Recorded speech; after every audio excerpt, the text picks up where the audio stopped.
આ ગાયત્રી મંત્ર છે ગજેન્દ્ર મોક્ષ દ્વારા. જે શ્લોકમાં ધીમહી શબ્દ આવે એને શાસ્ત્રકારોએ કીધો છે ગાયત્રી મંત્ર. ભાગવતજીમાં તમે જુઓ ને તો 4 જગ્યાએ ધીમહી શબ્દ આવે. આપણે પ્રથમ સ્કંદનો જ્યારે પ્રારંભ કર્યો ત્યારે પણ આપણે બોલ્યા સત્યમ પરમ ધીમહી. પછી એ જ સ્કંદમાં આપણે નારદજીના પૂર્વજન્મની કથા સાંભળી હતી અને એમાં સંતોએ જે વાસુદેવ ગાયત્રી મંત્ર પ્રદાન કર્યો એમાં પણ ધીમહી શબ્દ આવે. અહીંયા ગજેન્દ્રએ જે ગોવિંદની સ્તુતિ કરી એમાં પણ ધીમહી શબ્દ આવે. અને જ્યારે 7મા દિવસે આપણી કથા વિરામ લેશે અને ત્યારે પણ વ્યાસજી સત્યમ પરમ ધીમહી. ધીમહીનો અર્થ થાય હું ઠાકોરજીનું ધ્યાન ધરું છું, હું ઈશ્વરનું સતત સ્મરણ કરું છું. તો અહીંયા ધીમહી એટલે ગજેન્દ્ર પરમાત્માને કહે છે કે હું તમારું ધ્યાન ધરું, આ મારા ભાવનો તમે સહર્ષ સ્વીકાર કરો. એ સમયે પરમાત્મા શ્રી હરિએ એ ગજેન્દ્રનો ઉદ્ધાર કર્યો, પણ સૌથી પહેલા ઓલા મગરને તાર્યો અને પછી ગજેન્દ્રનો ઉદ્ધાર કર્યો. બોલો અરે અરે! હવે આપણે આશ્ચર્ય થાય ને કે ભક્તિ કરી અને બોલાવ્યા કોણે? ગજેન્દ્રએ. અને ભગવાને પહેલા ઉદ્ધાર કર્યો મગરનો. આવું શા માટે? માતાઓ બહેનો, તમે આખો મહિનો આંબુડું જાંબુડું કરો અને બાજુવાળા વીમડા બેન ફળ લઈ જાય તો સાચું કે ગુસ્સો આવે કે નહીં? કે આખો મહિનો હું ભજન કરું ને ફળ બાજુવાળા બેન લઈ જાય? એમ અહીંયા આખું જે સ્તુતિ પ્રકરણ કહો, જે ભીતરનો ભાવ કહો, એ ગજેન્દ્રએ યાદ કરીને ગોવિંદને બોલાવ્યા અને પેલા ઉદ્ધાર કર્યો મગરનો. આવું શા માટે? સંતો એનો બહુ સરસ અર્થ કરે કે મગર છે ને એ ગજેન્દ્રના ચરણ પકડીને બેઠો હતો. ગજેન્દ્રનો અર્થ થાય ભગવાનનો લાડીલો ભગવદીય, ભગવાનનો લાડલો ભક્ત, પ્રિય વૈષ્ણવ. જે જીવાત્મા ડાયરેક્ટ ભગવાનનો કોન્ટેક્ટ કરી શકે યા ન કરી શકે, પણ કોઈ લાડીલો ભગવાનનો ભગત હોય અને એના તમે ચરણારવિંદ પકડી લ્યો ને તો ભગવાન પહેલા એનો ઉદ્ધાર કરે અને પછી એ ભગતનો ઉદ્ધાર કરે. આ મહિમા છે ભગતના ચરણ પકડવામાં. આ વૈષ્ણવનો ભાવ છે. હું ડાયરેક્ટ ભગવાનનો કોન્ટેક્ટ કરી શકું યા ન કરી શકું, પણ કોઈ એની નજદીક હોય ને એવા સાધુ પુરુષોનો, એવા જ્ઞાનીનો, એવા મહાપુરુષોનો, એવા વલ્લભીય વૈષ્ણવનો હું ચરણ પકડું. એટલે ભાગવતજીમાં કાલે સમય અભાવે એક આપણે કથા સંક્ષિપ્તમાં મેં તમને કાલે બતાવી કે એક વૃત્રાસુર અસુર હતો અને એ વૃત્રાસુરે જ્યારે ચતુશ્લોકી પોતાનો ભીતરનો ભાવ અસુર હોવા છતાં એણે જે પ્રભુને સંભળાવ્યા, એમાં પહેલા શ્લોકમાં વૃત્રાસુરે પ્રભુ પાસે એ જ માંગ્યું, પ્રભુ હું કદાચ તમારા ભગતને લાયક ન હોઉં ને, હું દાસને લાયક ન હોઉં ને, તો તમે મને દાસાનું દાસ બનાવજો, દાસનો પણ દાસ બનાવજો અને એનો આશ્રય કરતો રહું ને તો તમે મને મળતા વાર નહીં લાગો. આવું વૃત્રાસુરે માંગ્યું ભાગવતજીમાં પ્રભુ પાસે. શું કહે છે વૃત્રાસુર? અહમ હરે તવ પાદૈકમૂલ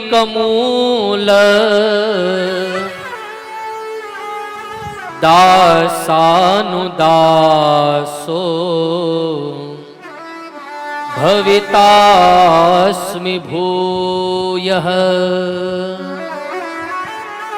મનસ્મરેતાસુ પતિર ગૃણાસ્તે ગૃણીતવા કર્મ કરોતુ કાયઃ. અહં હરે તવ પાદૈકમૂલ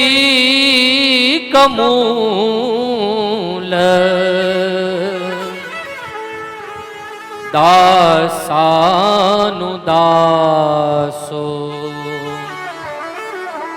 ભવિતાસ્મિ ભૂયઃ મનસ્મરેતાસુ પતિર ગૃણાસ્તે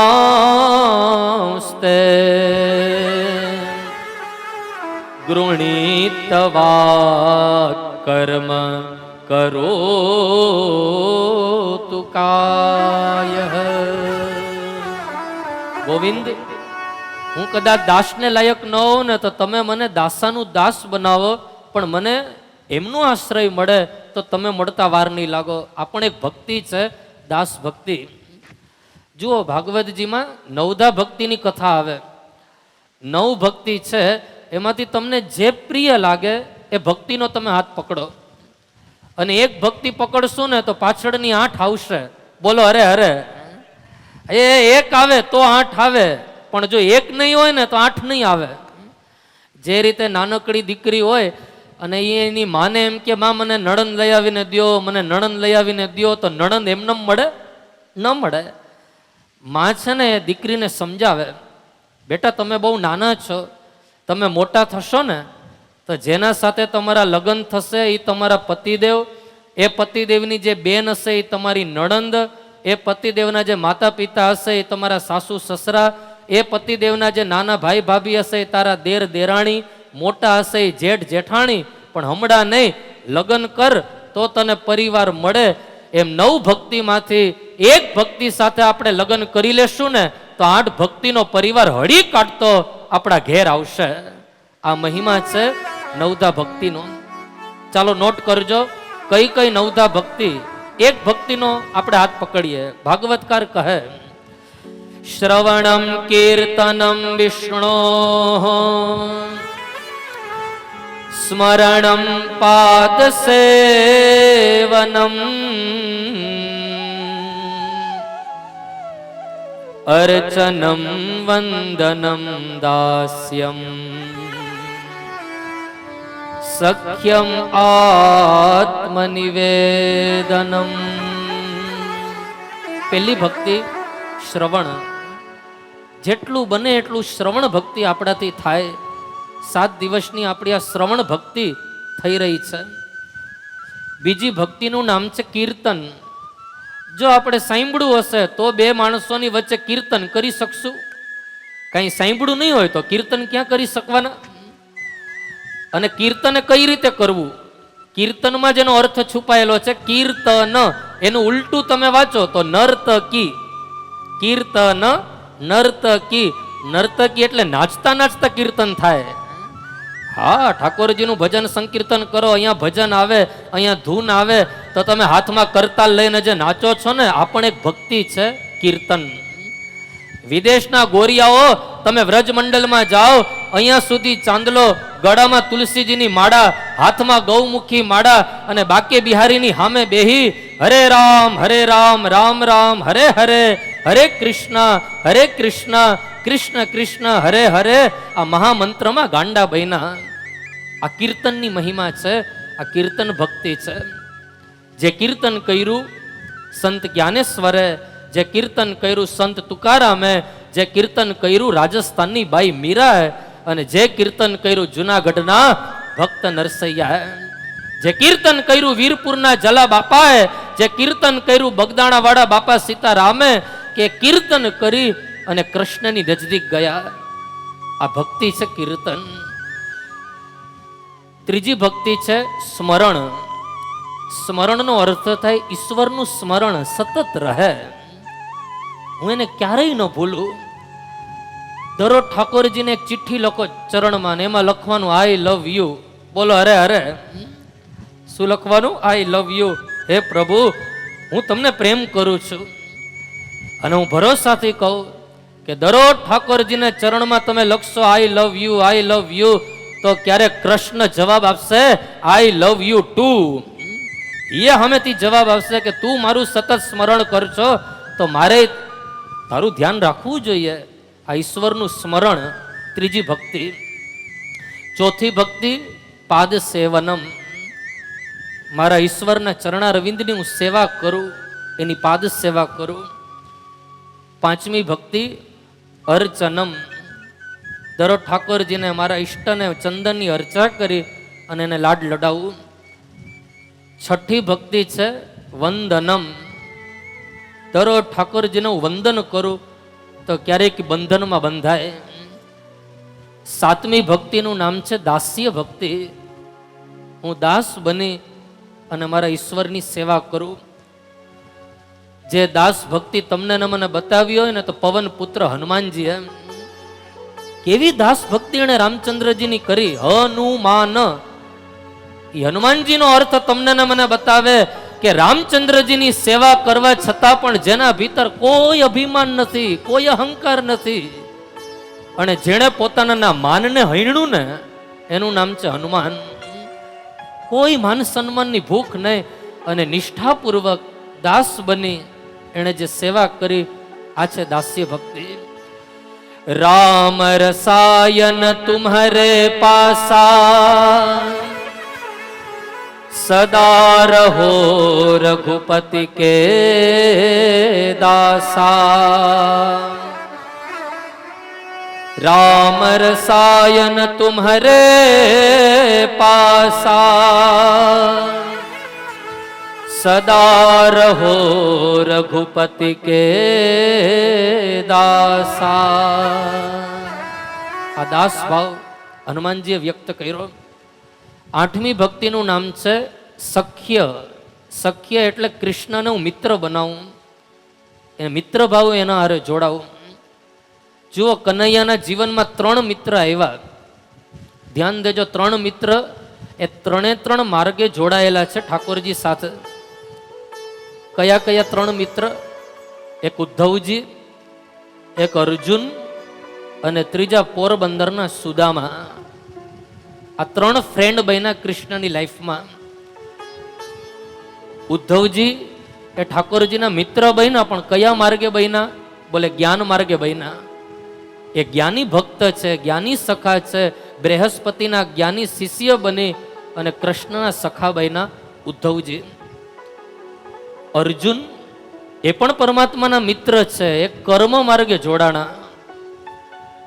અને ત્રીજા પોરબંદરના સુદામદેવ એક બ્રાહ્મણ છે અને કૃષ્ણના સખા બની એ મિત્રની મહિમા ઠાકોરજીએ કેવી વધારી કે ઈ પોરબંદરના સુદામા જ્યારે દ્વારિકા નગરીમાં આવ્યા અને દ્વારપોલાના મુખે દ્વારિકાધીશે કેવલ નામ સાંભળ્યું ને, ત્યાં તો હળી કાઢી અને હરિએ સુદામાને વધાવી લીધા. આ એક સખ્ય ભાવનો મહિમા છે. એટલે તો ઘરે ઘરે જે આપણે શ્લોક ગાય ને એમાં ઠાકોરજીને આપણે એક જ વિનંતી કરીએ છીએ, અને એ શ્લોક તમને બધાને આવડે. દરરોજ આ શ્લોક ઠાકોરજીને સંભળાવો. 2 હાથ જોડીને બોલો મારી હારે. ત્વમેવ માતા ચ પિતા ત્વમેવ, ત્વમેવ બંધુ ચ સખા ત્વમેવ, ત્વમેવ વિદ્યા દ્રવિણમ ત્વમેવ, ત્વમેવ સર્વમ મમ દેવ દેવ. પ્રભુ, તમે મારી માં છો, તમે મારા પિતા છો, તમે મારા બંધુ છો અને તમે મારા સખા છો, તમે મારા મિત્ર છો. તો આ સખ્ય ભાવ એ પણ એક ભક્તિ છે 8મી. અને 9મી ભક્તિનું નામ છે આત્મસમર્પણ. હું જેવો છું તેવો ઠાકોરજીના ચરણારવિંદમાં સમર્પિત થઈ જાઓ. આ 9મી ભક્તિનું નામ છે આત્મનિવેદન. એટલે તો ઠાકોરજીના હવેલીમાં તમે જાઓ ને તો આવી રીતે શ્રી હરિ ઊભા. શ્રીજી બાબા, આ એક હાથ છે એ આવી રીતે છે અને એક હાથ ઉપર છે. એ આ વાળો જે હસ્ત છે ને એ પ્રતીક્ષાનો હસ્ત છે, અને ઉપર ઉઠેલો હાથ એ લાડીલા વૈષ્ણવોને બોલાવે. શ્રી હરિ સર્વધર્માન પરિત્યજ્ય મામેકમ શરણમ વ્રજ, અહં ત્વા સર્વ પાપેભ્યો મોક્ષયિષ્યામિ મા શુચ. હે જીવ, તું જેવો છો તેવો એકવાર મારા શરણે આવ. અને જરૂરી નથી કે ભગવાનને મેળવવા માટે બહુ ભણતરની જરૂર હોય. એ ભણતર નહીં, પણ ઈશ્વરને મેળવવા માટે ભોળપણની જરૂર છે. જ્યાં ભોળપણ છે ત્યાં ભગવાન નજદીક છે. વ્રજની ગોપિકાઓ કઈ યુનિવર્સિટીમાં ભણવા ગઈ હતી? રાજસ્થાનની બાઈ મીરા કઈ યુનિવર્સિટીમાં ભણવા ગઈ હતી? પણ મજાની વાત એ છે કે એ કોઈ યુનિવર્સિટીમાં ભણવા નતા ગયા, પણ આજે એના જે પદ છે ને એ મોટી મોટી યુનિવર્સિટીમાં ભણાવવામાં આવે. આ ભક્તિની શક્તિ છે, આ ભક્તિની તાકાત. આત્મસમર્પણ. તો નવ ભક્તિમાંથી જે ભક્તિ આપણને પ્રિય લાગે એનો હાથ પકડીએ. ગજેન્દ્રનો ઉદ્ધાર કર્યો શ્રી હરિએ. આ ગજેન્દ્ર મોક્ષની કથા સુખદેવજી મહારાજે સંભળાવી છે અષ્ટમ સ્કંદમાં. રાજન, છઠ્ઠા મન્વંતરમાં ભગવાને અજીત અવતાર લઈ દેવ અને દાનવો વચ્ચે સમુદ્ર મંથન કરાવ્યું. એ મંથનની કથા ભાગવતજીમાં પધરાવી. જુઓ, મંથનનો અર્થ થાય પુરુષાર્થ, મહેનત. આપણે મહેનત કરી હશે તો એનું આજે નહીં તો કાલે પરિણામ સારું જ આવવાનું. અને હું સૌને કહું કે આજ તમને સારું પ્લેટફોર્મ મળ્યું હોય ને, સારી ગાદી મળી હોય, સારું સ્ટેજ મળ્યું હોય તો સમજવાનું કે આમાં ક્યાંક અમારા પૂર્વજોની મહેનત છે, પૂર્વજોનો પુરુષાર્થ છે.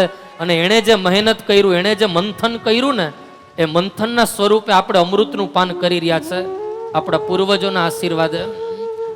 આ મંથનની કથા ભાગવતજીમાં પધરાવી, સમુદ્ર મંથન.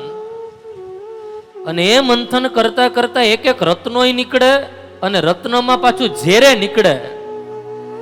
એ ઝેર એટલે વિષ, વિષ પણ નીકળે અને એક એક રત્ન મળતા મળતા છેલ્લે અમૃતની પ્રાપ્તિ પણ એ દેવતાઓને થાય. આ મંથનની કથા આવો સાંભળીએ. મંથનની કથા. રાજન, એક સમયની વાત છે. દેવરાજ ઇન્દ્ર પોતાના ઐરાવત હાથી ઉપર બેસીને જતા હતા. સામેથી દુર્વાસા મુનિનું આગમન થયું. તો દુર્વાસા મુનિને થયું કે લાવને મારા ગળામાં જે પુષ્પની માળા છે ને હું ઇન્દ્રને પહેરાવું, કારણ કે સ્વર્ગના રાજા છે ઇન્દ્રેશ. દુર્વાસા મુનિએ પોતાની પુષ્પની માળા એ દેવરાજ ઇન્દ્રને પરિધાન કરાવી. પણ ઇન્દ્ર એ માળાની કિંમત ન કરી. મોટા વ્યક્તિ તમને ને મને શું આપે એ મહત્વનું નથી, પણ જે ભાવથી આપે ને એ બહુ મોટું મહત્વ છે. તમે ઠાકોરજીની હવેલીમાં જાઓ અને ચરણારવિંદમાં એક પુષ્પ પડ્યું હોય, હવે પુષ્પની કિંમત આપણે ખબર છે 2 રૂપિયાની છે, પણ જ્યારે મુખિયાજી સ્પર્શ કરીને આપણને આપે ત્યારે પુષ્પની કિંમત આપણા માટે કેટલી વધી જાય. એક પ્રસાદી તમને ને મને મળી તો એની મહિમા વધી જાય. એમ અહીંયા દુર્વાસા મુનિના માળાની કિંમત એ ઇન્દ્રએ ન કરી. ઐરાવત હાથીને પહેરાવી એ માળા, અને એ હાથી, મદોન્મત હાથી, પોતાના પગની નીચે એ માળાને કચડી દીધી. દુર્વાસા મુનિનું અપમાન થયું, એની માળાનું અપમાન થયું. ત્યારે દુર્વાસા મુનિએ શ્રાપ આપ્યો કે જાઓ ઇન્દ્ર, સંપત્તિ અને સત્તાનું તમને અહંકાર છે, તમે પદભ્રષ્ટ બનો, તમે પદભ્રષ્ટ બનો, આ મારો શ્રાપ છે. ઠાકોરજીની કૃપાથી જે સત્તા આપણને મળી હોય ને એ સત્તાનો સદુપયોગ કરીએ. મને આનંદ છે બાપ, લોહાણા મહાપરિષદના આંતરરાષ્ટ્રીય પ્રમુખ સતીશભાઈ વિઠલાણી હોય, અલગ અલગ ઝોનના પ્રમુખ હોય કે પૂર્વ પ્રમુખ, કોઈ પણ જેણે જેણે મહાપરિષદમાં સેવા આપી અને જે સત્તા તમને મળી હોય એ સત્તાનો જ્યારે સદુપયોગ તમે કરતા હો ને ત્યારે જલા બાપા એ તમારા ઉપર પુષ્પોની વૃષ્ટિ કરતા હોય. સત્તાનો સદુપયોગ. દેવરાજ ઇન્દ્ર એને શ્રાપ મળ્યો. દેવતાઓના હાથમાંથી સત્તા ગઈ, સ્વર્ગની ગાદી ગઈ. દાનવોના હાથમાં સ્વર્ગની સત્તા આવી. સૌ દેવતાઓ બ્રહ્માજી પાસે આવીને કહે કે અમે હવે શું કરીએ કે અમને અમારી સત્તા મળે, સ્વર્ગનું રાજ મળે, કંઈક રસ્તો બતાવો. ત્યારે બ્રહ્માજી કહે છે કે તમે ભગવાન વિષ્ણુ પાસે જાઓ, નારાયણ પાસે જાઓ, એ કંઈક રસ્તો તમને બતાવશે. સૌ દેવતાઓ સત્તા મેળવવા માટે પધાર્યા છે વૈકુંઠમાં ભગવાન નારાયણ પાસે. નમન કર્યા છે દેવરાજ ઇન્દ્રએ અને ભગવાનને વિનંતી કરી, પ્રભુ સ્વર્ગની સત્તા અમારા હાથમાંથી ગઈ, હવે તમે અમારું કંઈક માર્ગદર્શન કરો કે સ્વર્ગની સત્તા અમને પ્રાપ્ત થાય. ત્યારે ભગવાન નારાયણ દેવતાઓને કહે, કામ કરો, સ્વર્ગની સત્તા જોતી હોય ને તો તમે દાનવો સાથે મિત્રતા કરો. તમે દેવ, એ દાનવ, જાઓ દાનવો સાથે તમે મિત્રતા કરો. સમય આવે ત્યારે સમુદ્ર મંથન કરજો અને એ મંથન કરતા કરતા જે અમૃત નીકળે એનું પાન તમે કરશો તો તમને સ્વર્ગની સત્તા મળશે. જાઓ તમે દાનવો સાથે મિત્રતા કરો.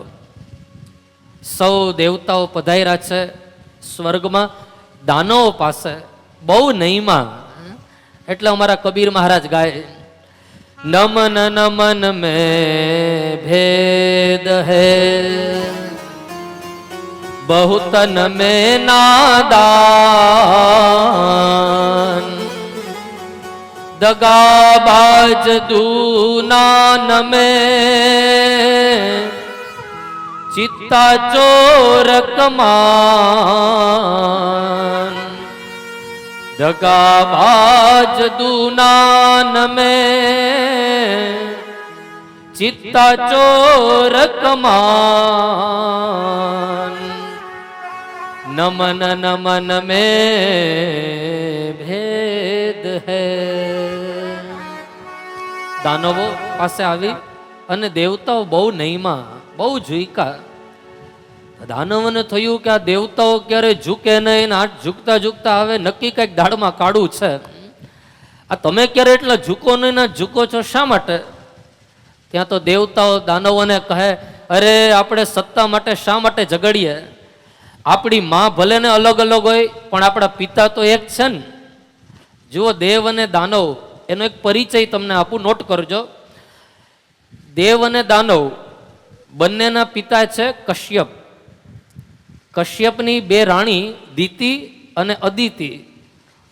દિતિના જે સંતાન થયા એ દૈત્ય કહેવાના, દાનવો કહેવાના, અને અદિતિ મૈયાના જે સંતાનો થયા એ દેવતાઓ કહેવાના. દિતિ ના જે દાનવો થયા એના ગુરુ છે શુક્રાચાર્ય, અને દેવતાઓના જે ગુરુ છે જેનું નામ છે ગુરુ બૃહસ્પતિ. દેવતાઓના રાજા છે ઇન્દ્ર અને દાનવોના રાજા છે બલિ. આ દેવ અને દાનવનો એક પરિવાર, એક પરિચય તમને મેં આપ્યો. તો આપણે સત્તા માટે શા માટે ઝઘડીએ? આપણી માં અલગ અલગ છે પણ આપણા પિતા તો એક છે ને. ચાલો ને બધા હળી મળીને રહીએ. દેવતાઓનું કપટ એ દાનવો સમજી ન શક્યા. સમય જતા જતા એક દિવસ દેવતાઓ દાનવોને કહે, તમારે અમૃતનું પાન કરવું છે? બોલે કરવું છે ને. તો કે એમને અમૃત ન મળે, એના માટે સમુદ્ર મંથન કરવું પડે. આપણે બધાએ હારે મળીને જો મંથન કરશું ને તો અમૃત મળે. દાનવો કે મંથન કરતા અમને આવડે નહીં. તો કે ચિંતા ન કરો, અમને આવડે, તમે ખાલી સપોર્ટ કરો. હાલો જઈએ મંદરાચલ પર્વત ઉપર. ત્યાં તો દેવ અને દાનવો આવ્યા છે મંદરાચલ પર્વત ઉપર. વાસુકી નાગનું દોરડું બનાવ્યું, મોટો રવૈયો લીધો, અને જ્યાં મંથન કરવા માટે જાય ત્યાં તો મંદરાચલ પર્વત ડગમગવા લાગ્યો, કાંપવા લાગ્યો મંદરાચલ પર્વત. હવે બહેનું એવું કે એ મંથન કરતા કરતા વાસુકી નાગનું જે પૂંછ હતી એ દાનવોના હાથમાં હતી, અને નાગનું જે મુખ હતું એ દેવતાઓ પાસે. તો દાનવોને થયું કે નક્કી અમારા હારે કંઈ કપટ થઈ રહ્યું છે, કે પૂંછડી અમને આપી અને મોઢું એમણે પકડ્યું. એટલે દાનવો દેવતાઓને કહે, એક કામ કરો, તમે બધા આવો પૂંછ પાસે અને અમે આવીએ મુખ પાસે. તો કે એમાં ઝઘડવાનું શું? વહી આવો તમે પૂંછ પાસે અને અમે આવીએ મુખ પાસે. ત્યાં તો દાનવો આવ્યા છે મુખ પાસે, દેવતાઓ આવ્યા પૂંછ પાસે. મંથન શરૂ કર્યું પણ મંદરાચલ પર્વત ડગમગવા લાગ્યો. એ વખતે દેવતાઓએ પ્રભુને વિનંતી કરી, પ્રભુ તમે કોઈ અવતાર લઈને પધારો અને મંદરાચલ પર્વતને તમે સ્થિર કરો. ત્યારે શ્રી હરિ પ્રભુએ જે અવતાર લીધો એ અવતારનું નામ પડ્યું કુર્મ નારાયણ ભગવાન. બોલો કુર્મ નારાયણ ભગવાન કી જય, ભક્તવત્સલ ભગવાન કી જય. કુર્મ, કુર્મનો અર્થ થાય કાચબો. આ કાચબો આપણે બધાએ જોયો કે એ કાચબાની પીઠ બહુ મજબૂત છે, અને જ્યાં સુધી એને કામ હોય ને ત્યાં સુધી એના અંગ બહાર કાઢે, અને કામ પૂરું તો અંગને અંદર લઈ લે.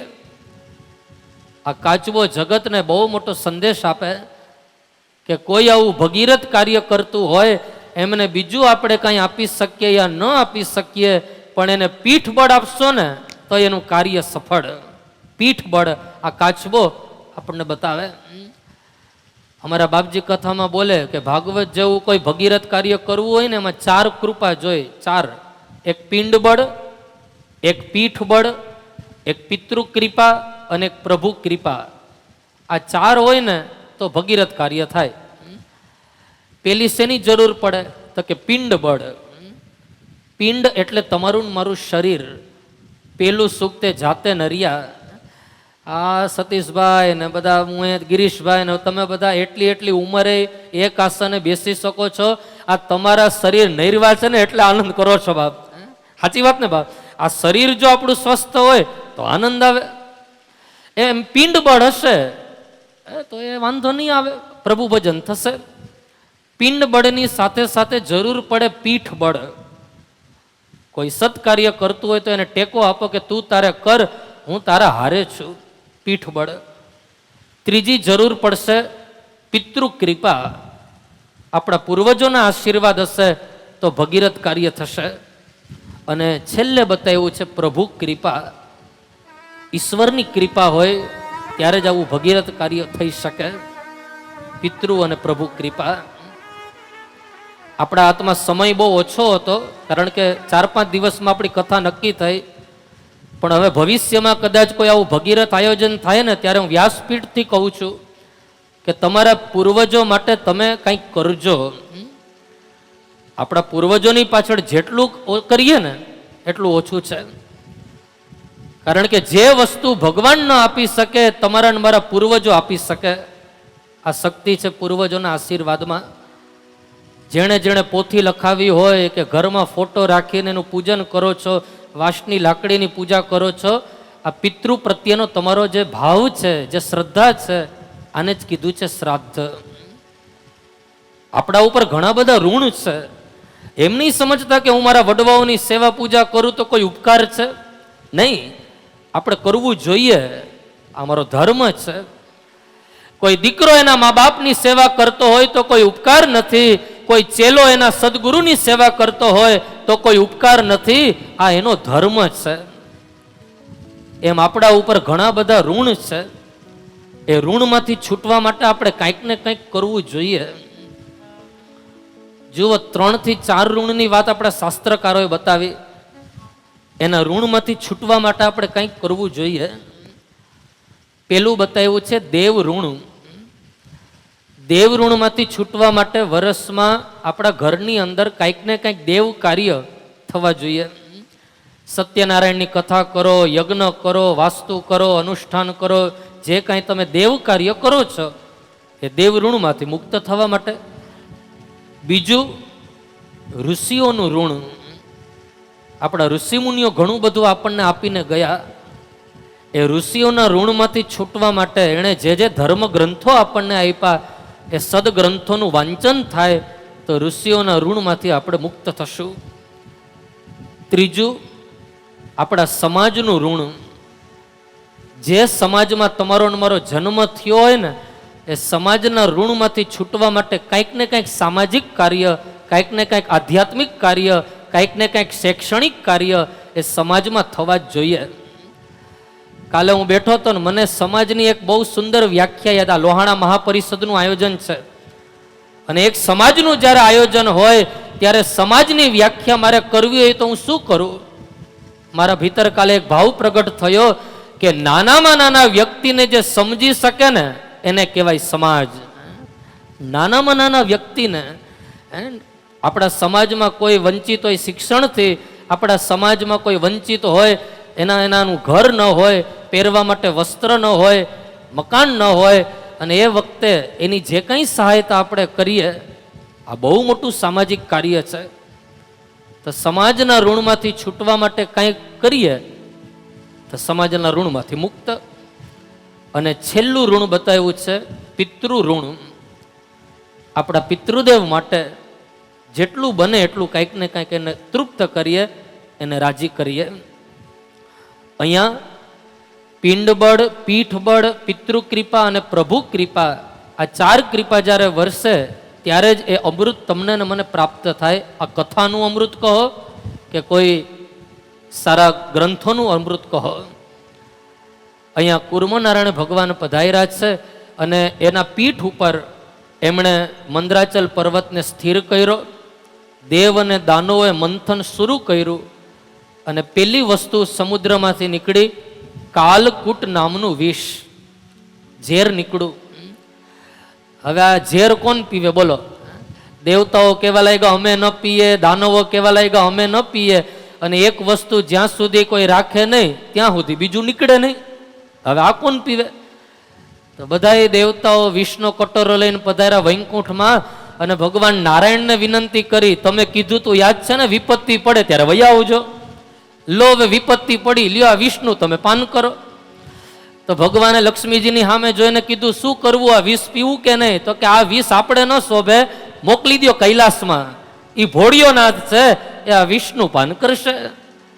ત્યાં તો સૌ દેવતાઓ એ વિષનો કટોરો લઈ અને પધાર્યા છે કૈલાસમાં. અને અમારા કવિ દાદ બાપુ ગાય, બખાન ક્યા કરું મેં રાખો કે ઢેર કા,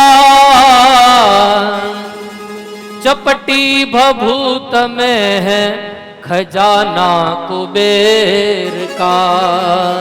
बखान क्या करूं मैं राखो की ढेर का,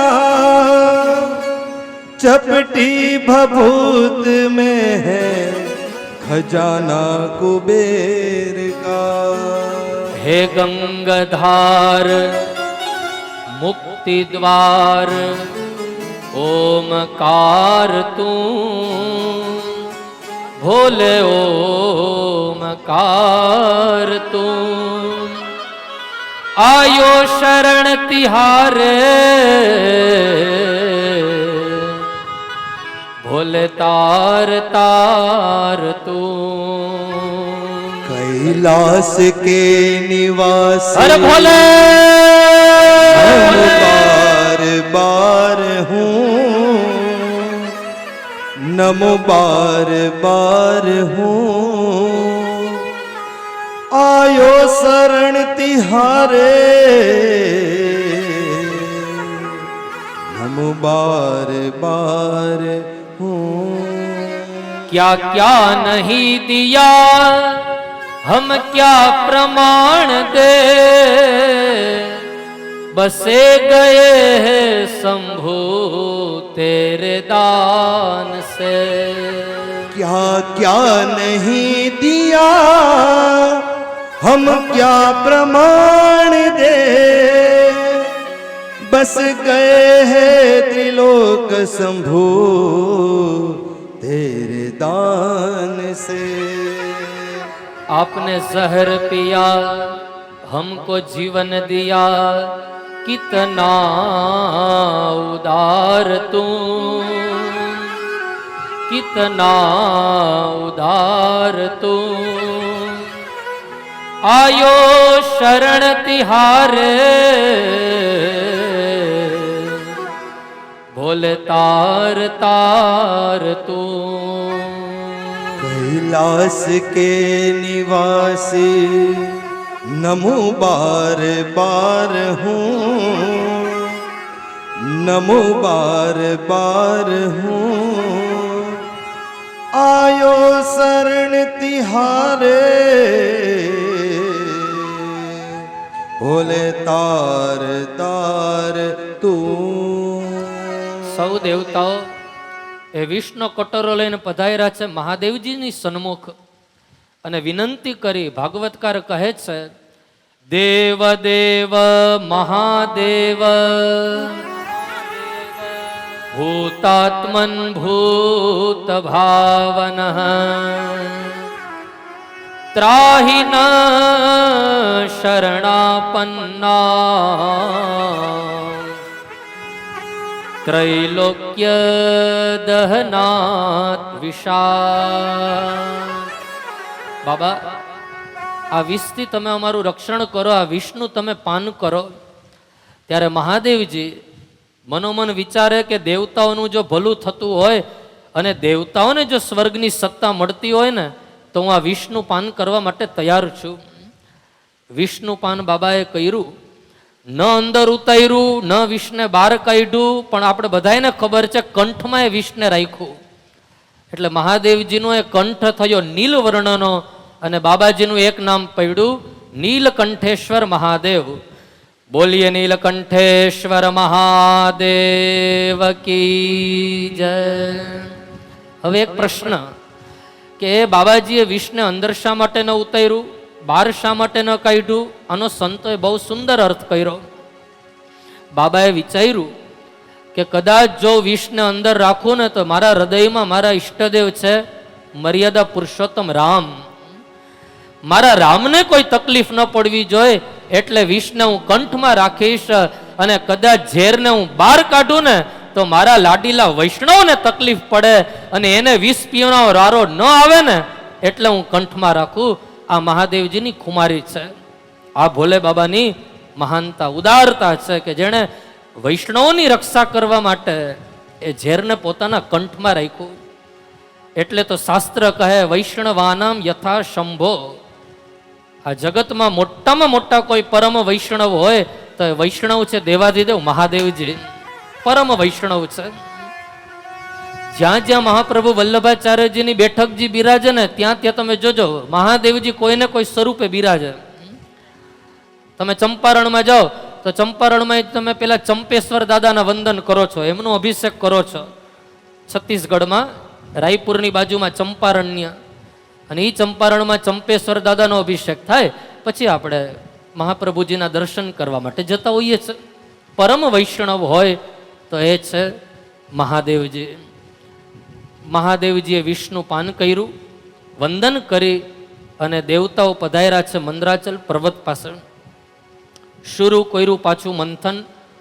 મંથન કરતા બીજી વસ્તુ સમુદ્રમાંથી નીકળી, કલ્પવૃક્ષ નામનું ઝાડવું. એ ઝાડવું રાખ્યું છે યાચકોએ. પાછી મંથન કરતા કામધેનુ ગાય નીકળી, એ ગાય રાખી ઋષિઓએ. મંથન કરતા ત્રીજી વસ્તુ સમુદ્રમાંથી નીકળી મદિરા, તો એ મદિરા રાખી છે દાનવોએ. હવે સમજી જાજો મદિરાનું સેવન કરે માનવ કે દાનવ? દાનવ.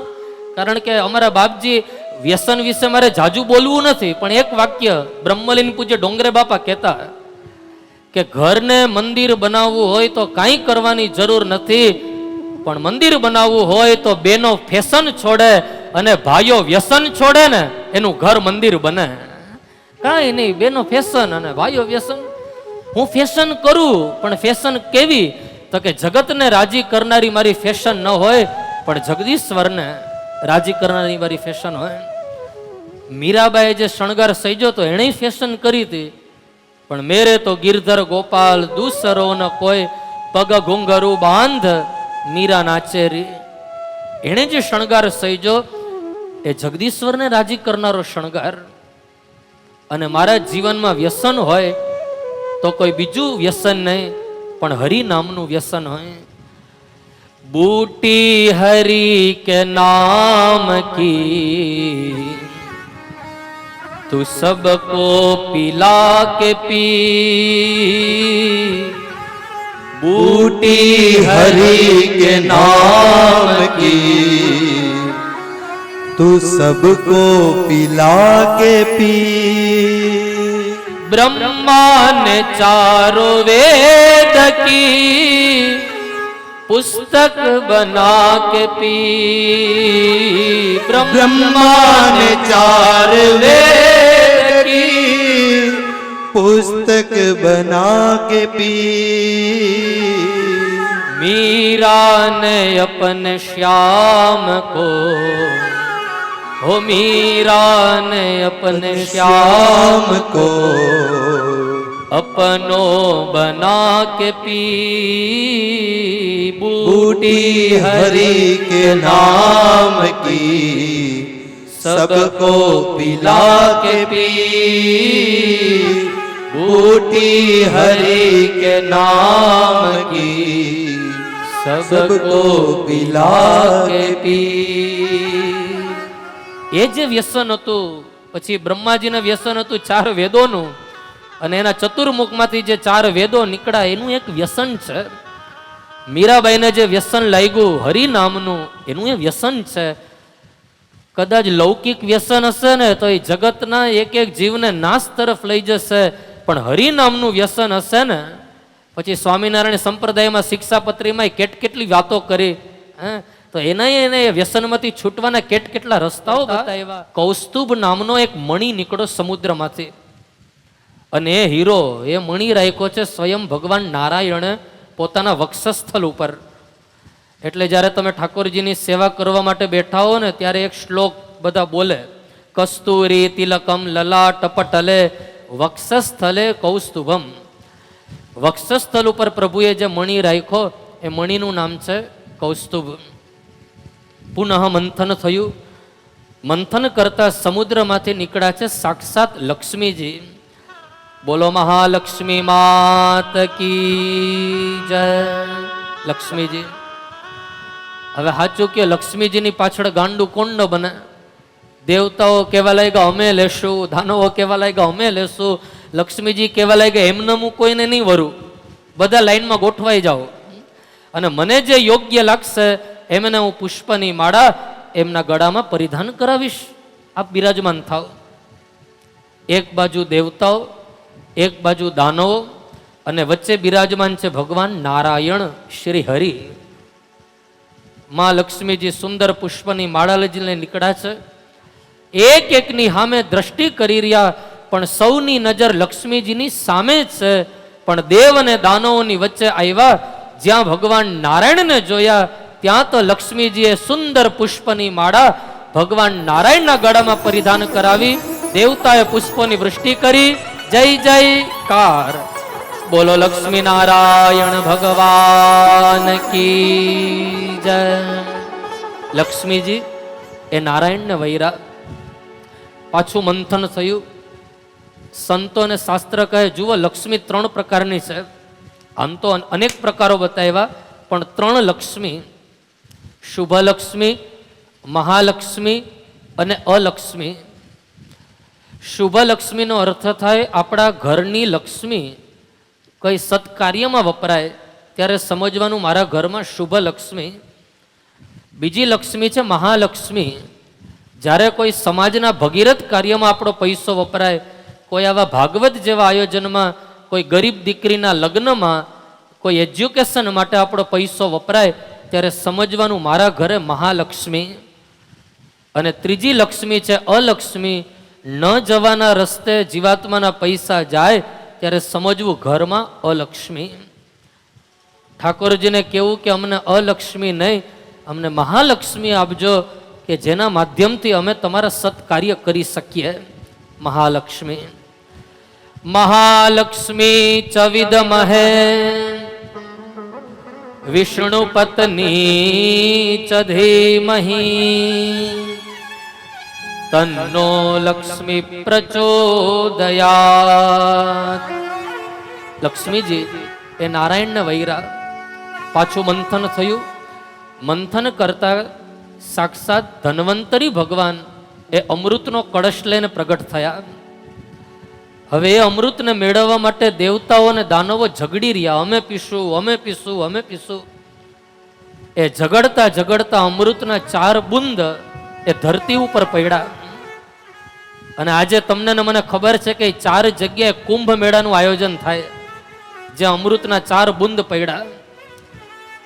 પેલું અમૃતનું બુંદ પડ્યું હરિદ્વારમાં, બીજું અમૃતનું બુંદ પડ્યું પ્રયાગમાં, ત્રીજું અમૃતનું બુંદ પડ્યું ઉજ્જૈનમાં, અને ચોથું અમૃતનું બુંદ પડ્યું મહારાષ્ટ્રના નાસિકમાં. આ 4 જગ્યાએ અમૃતના બુંદ પડ્યા.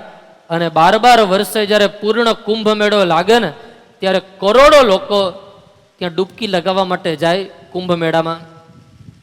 તો વિચાર કરો તમે કે એક અમૃતનું બુંદ જે જગ્યા ઉપર પડ્યું, એ સ્થાનનું જો એટલું મહત્વ વધી જતું હોય તો પૂર્ણ અમૃતનો કળશ ક્યાં છે? આજ મને કહેવાનું મન થાય, પૂર્ણ અમૃતનો કલશ એ લોહાણા મહાપરિષદના દ્વારે છે. આપણા દ્વારે આ અમૃતનો કલશ છે, અને કલશમાં આપણે બધા ડૂબકી લગાવી રહ્યા છે. એ અમૃતને મેળવવા માટે દેવ અને દાનવો ઝઘડ્યા. દાનવોના હાથમાં અમૃતનો કળશ આવ્યો ત્યારે દેવતાઓ ભગવાનને વિનંતી કરે, પ્રભુ તમે કોઈ અવતાર લઈને આવો અને અમને અમૃતનું પાન કરાવો. એ સમયે ભગવાને જે અવતાર લીધો એ અવતારનું નામ છે મોહિની અવતાર. બોલો મોહિની સ્વરૂપ ભગવાન કી જય. જે ભગવાને તમને ને મને એટલા સુંદર બનાવ્યા હોય અને જ્યારે એ બનીને આવતા હશે ત્યારે એ કેટલા સુંદર દેખાતા હશે. વધાવો તાળીઓથી મોહિની ભગવાનને કે આજ ઈ સ્વયં 16 શણગાર સજી અને લટકા કરતા કરતા દેવતાઓની સન્મુખ આવ્યા. એટલું સુંદર સ્વરૂપ છે મોહિની ભગવાનનું. દાનવો જોઈ આશ્ચર્યચકિત પામ્યા કે આ સુંદર સ્ત્રી, જો આના હાથે આપણે અમૃત પીવા મળે તો કેટલું સારું. પણ વાસ્તવમાં દાનવો ઓળખતા નથી કે આ કોઈ સામાન્ય સ્ત્રી નથી, પણ આ તો અખિલ બ્રહ્માંડના નાયક શ્રી હરિ પરાત્પર પરબ્રહ્મ છે. દાનવો એ મોહિનીને કહે, દેવી એક કામ કરો, તમારા હાથે અમને અમૃત પીવડાવો. ત્યારે મોહિની દાનવોને કહે કે અજાયણી નારી ઉપર તમે એટલો ભરોસો કરો? અરે તમે મને જાણતા નથી, તમે મારા બેકગ્રાઉન્ડને જાણતા નથી ને એક અજાયણી નારી ઉપર તમે એટલો ભરોસો કરો છો? ત્યારે દાનવો કહે, તમે કોણ છો કોણ નહીં એ કાંઈ જાણવું નથી, અમારી એક ઈચ્છા છે કે તમે તમારા હાથે અમને અમૃત પીવડાવો. તો મોહિની કહે, હું એમને ન પીવડાવું, મને જે રીતે ઠીક લાગે એ રીતે અમૃત પીવડાવું. મંજૂર? તો કે મંજૂર. બધા ગોઠવાણા છે. અને એ ભગવાન મોહિનીએ એવો માયાવી પ્રયોગ કર્યો, જલ્દી જલ્દી મોહિની દેવતાઓને અમૃત પીવડાવવા લાગી. પણ પીવડાવતા પીવડાવતા રાહુ નામના દૈત્યની નજર ગઈ કે લાવ જરા જોઉં મારો વારો ક્યાં પહોંચ્યો.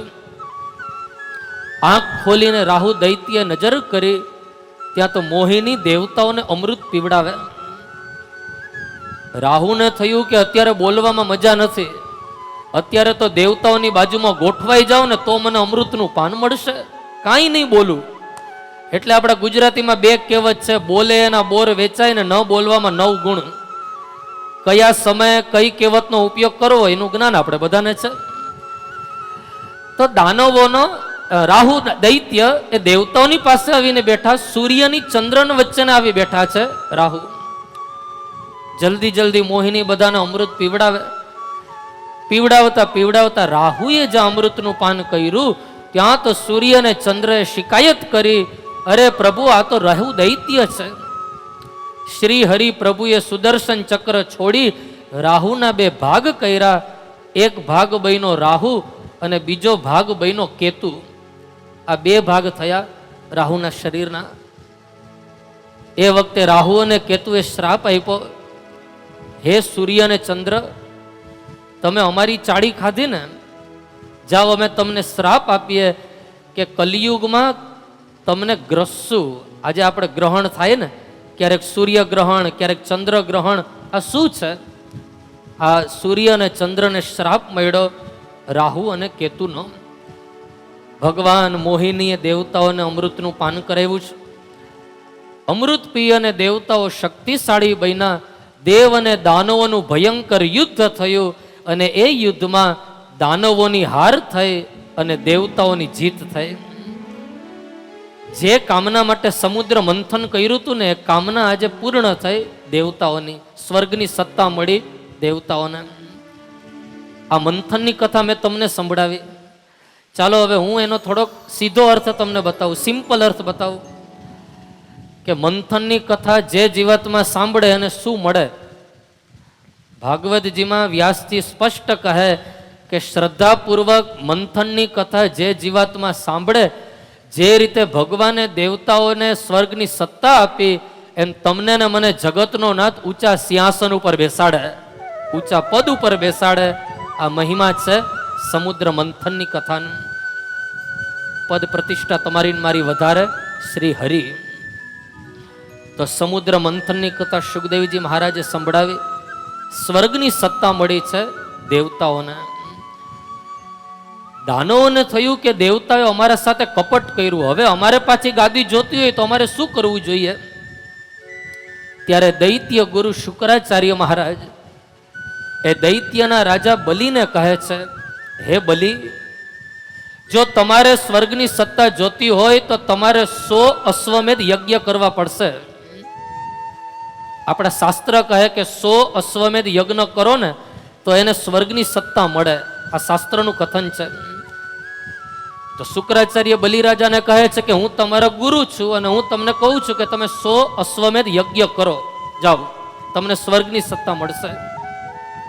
ત્યારે 1 2 3 4 5 6 કરતા કરતા 99 યજ્ઞ પૂરા કર્યા બલિરાજાએ.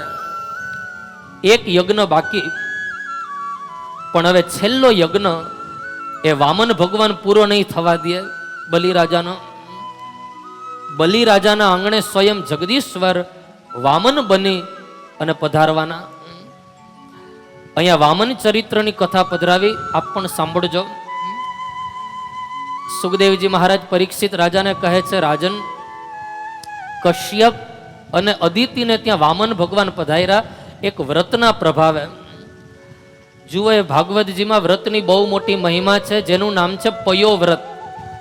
નોટ કરજો કે કોઈ પણ બેનો પાસે સંતાન ન હોય તો ફાગણ મહિનામાં પયો વ્રત જે બેનો કરે એને ત્યાં વામન જેવા બાળકોનો જન્મ થાય. આ વ્રતને કીધું છે પયો વ્રત. ચાલો, કઈ રીતે કરવું, કેવી રીતે કરવું એની ડિટેલ તમને સમજાવું છું. આપ સાંભળજો અને અનુકૂળ આવે તો લખજો ક્યારે કરવું અને કેવી રીતે કરવું. ભાગવતકાર કહે, ફાલ્ગુનસ્યામલે પક્ષે દ્વાદશાહમ પયો વ્રતઃ અર્ચયેત અરવિંદાક્ષ્યમ ભક્ત્યા પરમયાન્વિતઃ. ફાલ્ગુનસ્યામલે પક્ષે, ભાગવતકાર કહે છે ફાગણ મહિનામાં બહેનો આ વ્રત કરવું.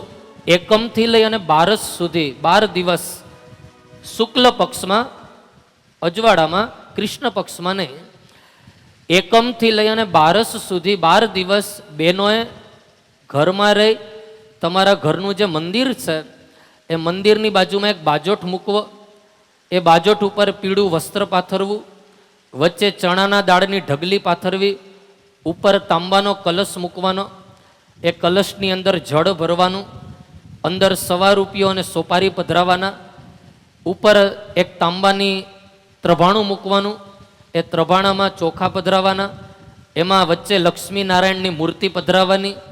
12 દિવસ સુધી 11, 21, 51, 108 તુલસી પત્ર ઠાકોરજીના નામ બોલી બોલી અને ચડાવવાના. 12 દિવસ સુધી બહેનોએ ચડતી ખીર જમવાની. ચડતી ખીર એટલે પહેલા દિવસે 1 ચમચી, બીજા દિવસે 2, ત્રીજા દિવસે 3, આવી રીતે ચડતી ખીર. પેલા કંટ્રોલ રાખવાનો, પેલા 1 વાટકો જમી ગયા ને તો 12 વાટકા જમવા પડશે, એટલે કંટ્રોલ. 1 ચમચી, 2 ચમચી, 3 ચમચી, આવી રીતે ચડતી ખીર બહેનોએ જમવાની. 12 દિવસ સુધી ભાગવતજીમાં એક જે શ્લોક બતાવ્યો એ શ્લોકની માળા જપવાની બહેનોએ. કયો શ્લોક? ચાલો આપણે હાથ જોડીએ અને સાંભળીએ. ભાગવતકાર કહે, નમસ્તુભ્યં ભગવતે પુરુષાય મહીયસે સર્વભૂત નિવાસાય વાસુદેવાય સાક્ષિણે સર્વભૂત નિવાસાય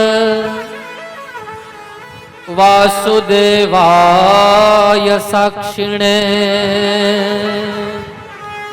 સર્વભૂત નિવાસાય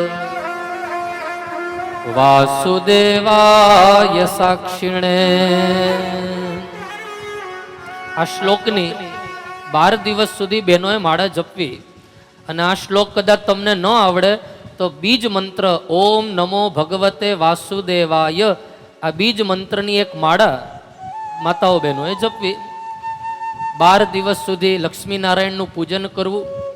અને જ્યારે 13મો દિવસ આવે ત્યારે આ વ્રતનું ઉદ્યાપન કરવું, વિસર્જન કરવું, બ્રાહ્મણોને બોલાવી એમને જમાડવા, એમને દાન દક્ષિણા આપી એમને રવાના કરવા. કોઈ પણ બહેનો ફાગણ મહિનામાં 12 દિવસ આ પયો વ્રત કરે તો આજ પણ એમને ત્યાં વામન જેવા બાળકોનો જન્મ થાય. આ મહિમા છે પયોવ્રતની. જુઓ, આ કોઈ ચમત્કાર નથી, આ આપણી શ્રદ્ધાનો વિષય છે. ભાગવતજીમાં આવે તો મારે વ્રત તમારે સામે મૂકવું જોઈએ. કરવું ન કરવું એ બીજા નંબરની વાત છે, પણ આ બેનો વ્રત કરે શ્રદ્ધાપૂર્વક તો એને ત્યાં દિવ્ય બાળકનો જન્મ થાય. કશ્યપ મુનિ અદિતિ માતાને આ વ્રત બતાવ્યું, દેવી તમે આ વ્રત કરો. ફાગણ મહિનામાં અદિતિ માતાએ વ્રત શરૂ કર્યું અને આ વ્રતના પ્રભાવે કરીને અદિતિ માતા ગર્ભવતી બન્યા. વિચારો કે કોઈ બાળક જ્યારે માના ગર્ભમાં હોય ને ત્યારે માં કેટલી તેજસ્વી દેખાય. તમે નોટ કરજો, કોઈ સંસારી બાળક માના ગર્ભમાં હોય તો એ માં એટલી તેજસ્વી દેખાય. તો આજ અદિતિ માતાના ગર્ભમાં સ્વયં ભગવાન નારાયણ હશે, એ માં અદિતિ કેટલી તેજસ્વી દેખાતી હશે, કેટલી સુંદર દેખાતી હશે. દિવ્ય સ્વરૂપ, એક દિવ્ય આભા ખીલી છે અદિતિ માતાની. એક મહિનાઓ ગયા, ભાદરવો મહિનો આવ્યો, શુક્લ પક્ષ દ્વાદશી તિથિ, જેને આપણે બધા કહીએ વામન દ્વાદશી, ભાદરવા મહિનામાં આવે. અને એ ભાદ્રપદ શુક્લ પક્ષ દ્વાદશીના પવિત્ર દિવસે ભગવાન શ્રી હરિએ અદિતિ માતાને ચતુર્ભુજ નારાયણ દર્શન આપ્યા. ત્યારે અદિતિ માતા વિનંતી કરે, પ્રભુ આ સ્વરૂપે નહીં, પણ એક માનો પ્રેમ જોતો હોય તો બાળ સ્વરૂપે તમે મારે ત્યાં પધારો. ત્યારે શ્રી હરિ પ્રભુ અદિતિ માતાની વિનંતી સુણી બાળ સ્વરૂપે વામન બની અદિતિ માતાને ત્યાં પધાર્યા છે. દેવતાએ પુષ્પોની વૃષ્ટિ કરી. જય જયકાર, બોલો વામન નારાયણ ભગવાન કી જય. વામન ભગવાન અદિતિ માતાને ત્યાં પધાર્યા છે.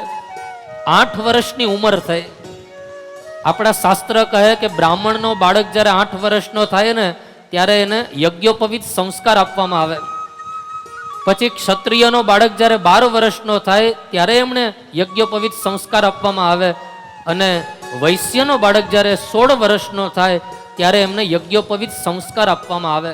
આ એક શાસ્ત્રનું વિધાન છે. 8 વર્ષનો બાળક થાય બ્રાહ્મણ ત્યારે એમને જનોય આપવામાં આવે. અને એને જનોય આપે ને એને આપણે એક સંસ્કાર કીધો. હું થોડી ડિટેલમાં તમને સમજાવું કે આપણા ઋષિઓએ કેટલા સંસ્કાર બતાવ્યા, 16. અને એ 16 સંસ્કાર રીતે એના નિયમ અનુસાર જો એ બાળક ચાલે ને તો એ અંદરથી ભરાય. કારણ કે સંસ્કારનો અર્થ થાય સંસ્કરોતિ ઇતિ સંસ્કાર, જે અંદરથી ભરાય એમને કહેવાય સંસ્કાર. એક બાળક જ્યારે માના ગર્ભમાં હોય ત્યારથી જ સંસ્કાર શરૂ થાય, ગર્ભાધાન સંસ્કાર.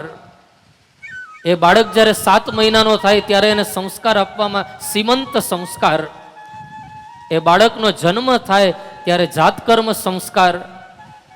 એને પછી બહાર કાઢવામાં આવે ત્યારે પહેલી વખત બહાર નીકળે એ પણ સંસ્કાર. એને પહેલી વખત જ્યારે અન્નપ્રાશન કરવામાં આવે એ પણ સંસ્કાર. એના કાન છેદવામાં આવે કર્ણવેદ, એ પણ સંસ્કાર. એના મુંડન કરવામાં આવે એ પણ સંસ્કાર. એને યજ્ઞોપવિત આપવામાં આવે એ પણ સંસ્કાર. એ બાળક ગુરુદેવના આશ્રમમાં ભણવા માટે જાય ત્યારે વિદ્યારંભ એ પણ સંસ્કાર. લગ્ન સંસ્કાર, અગ્નિ સંસ્કાર, આ બધા સંસ્કાર છે. નામકરણ એ પણ સંસ્કાર. આવા 16 સંસ્કારનું વિધાન બતાવ્યું છે ઋષિઓએ. આજ દુઃખની વાત છે કે ધીરે ધીરે આ સંસ્કારો લુપ્ત થતા જાય છે. મારી વ્યાસપીઠથી આ બધાને વિનંતી છે, જેટલા સાંભળો છો એને તો છે જ, પણ પૂરા વિશ્વમાં વસનારા ભારતના હરેક નાગરિકને વિનંતી છે કે 16 સંસ્કાર અનુસાર જો જીવાત્મા ચાલશે ને તો એ જીવનો વાળવાકો નહીં થાય. આ સંસ્કારની તાકાત છે, મહિમા છે. તો વામનજીના યજ્ઞોપવિત સંસ્કાર થયા. અને જ્યારે એને સંસ્કાર આપવામાં આવે ને ત્યારે માગવા માટે જાય. તો માગવા માટે ગયા તો બ્રહ્માજીને થયું લાવને વામનજીને હું કમંડલ આપું. બ્રહ્માજીએ કમંડલ આપ્યું. આકાશને થયું લાવને વામનજીને હું છત્રી આપું. તો આકાશે વામનજીને છત્રી આપી. ધરતી માતાને થયું કે મારે વામનજીને કંઈક આપવું છે, લાવને દર્ભાસન આપું. તો ધરતી માતાએ દર્ભાસન પ્રદાન કર્યું. વેદ માતા ગાયત્રીને થયું કે લાવને વામનજીને હું ગાયત્રી મંત્ર આપું. ત્યાં તો માં સરસ્વતી અને ગાયત્રીએ સુંદર વાણી અને વેદ મંત્ર પ્રદાન કર્યા છે વામનજીને. અને સુંદર દિવ્ય વામન ભગવાન એક હાથમાં કમંડલ, એક હાથમાં છત્ર, બગલમાં દર્ભાસન અને જઈ રહ્યા છે બલિરાજાના આંગણે માગવા માટે.